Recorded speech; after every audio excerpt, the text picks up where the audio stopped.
സംസ്കാര ചടങ്ങുകൾ അല്പം കൂടി വൈകാനുള്ള സാധ്യതയുണ്ട്. ഉച്ചയ്ക്ക് 1 മണിക്കാണ് എറണാകുളം ടൗൺ ഹാളിൽ നിന്നും വീട്ടിലേക്ക് എത്തിക്കുക എന്ന് പറഞ്ഞെങ്കിലും 1 മണിക്കൂർ വൈകി 2 മണിക്ക് ശേഷമാണ് ടൗൺ ഹാളിൽ നിന്നും ഇങ്ങോട്ടേക്ക് വീട്ടിലേക്ക് എത്തിച്ചത്.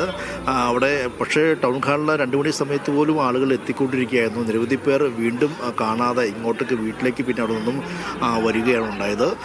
രാവിലെ 9 മണി മുതൽ ഉച്ചയ്ക്ക് 2 മണി വരെ ടൗൺ ഹാളിൽ പൊതുദർശനത്തിന് വെച്ചു. അവിടെ നിരവധി സാമൂഹ്യ സാംസ്കാരിക രാഷ്ട്രീയ രംഗത്തെ പ്രമുഖരെല്ലാം തന്നെയും അവിടെ അന്തിമോപചാരം അർപ്പിച്ചു. പിന്നീട് ഇപ്പോൾ അദ്ദേഹത്തിൻ്റെ സ്വപ്ന ഭവനമായ ലാഫിംഗ് വില്ലയിലേക്ക് എത്തിച്ചിരിക്കുകയാണ്. അവസാനമായി അദ്ദേഹം ലാഫിംഗ് വില്ലയിൽ അദ്ദേഹത്തിൻ്റെ വീട്ടുമുറ്റത്ത് അദ്ദേഹം ചേതനറ്റ ശരീരവുമായി കിടക്കുകയാണ്. അദ്ദേഹത്തിന് അന്തിമോപചാരം അർപ്പിക്കാൻ വേണ്ടി ഒരു നാട് ഒന്നാകെ ഒഴുകിയെത്തുന്നു. ഈ നാടിന് സലീംകുമാർ എങ്ങനെയായിരുന്നുവെന്ന് ഈ ദൃശ്യങ്ങളിൽ നമുക്ക് വ്യക്തമാണ്.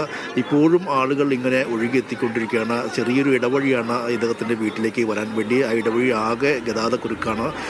വാഹനങ്ങൾ നിറഞ്ഞിരിക്കുന്നു. ആളുകൾ ഇറങ്ങി നടക്കുകയാണ് അദ്ദേഹത്തെ കാണാൻ വേണ്ടി. നീണ്ട ക്യൂ ആണ് അദ്ദേഹത്തിൻ്റെ ഈ ലാഫിംഗ് വില്ലയുടെ പുറകിലായി ഈ വീടിൻ്റെ സമീപത്തായി ഉള്ളത്. നേരത്തെ ഇത്തരത്തിൽ ഈ ആളുകൾ ഈ വീട്ടിലേക്ക് ഒഴുകിയെത്തിയത് 2018 പ്രളയകാലത്തായിരുന്നു. ആ സമയത്ത് ഒരു സഹായ ഹസ്തവുമായി ഈ വീട്ടിലേക്ക് ആളുകൾ ഓടിയെത്തതൊക്കെ പ്രദേശവാസികൾ നമ്മളുമായി അനുഭവങ്ങൾ പങ്കുവച്ചു. പ്രത്യേകിച്ച് അന്ന് 2018 പ്രളയ സമയത്തൊക്കെ അദ്ദേഹത്തിൻ്റെ ഈ വലിയ വീട്ടിലെ ഒരു മുറി ഒഴിച്ച് ബാക്കി എല്ലാ മുറിയും അദ്ദേഹം തുറന്നു കൊടുത്തു. ഇവിടുത്തെ പ്രദേശവാസികൾക്ക് അത് വലിയ സഹായകമായിരുന്നു.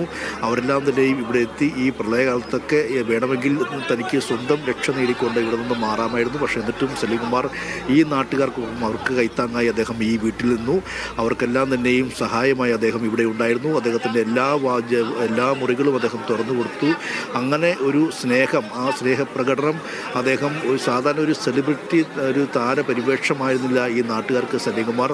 അവർക്ക് തങ്ങളുടെ സലിമേട്ടനായിരുന്നു. അത്രത്തോളം സ്നേഹം അവർക്കുണ്ടായിരുന്നു.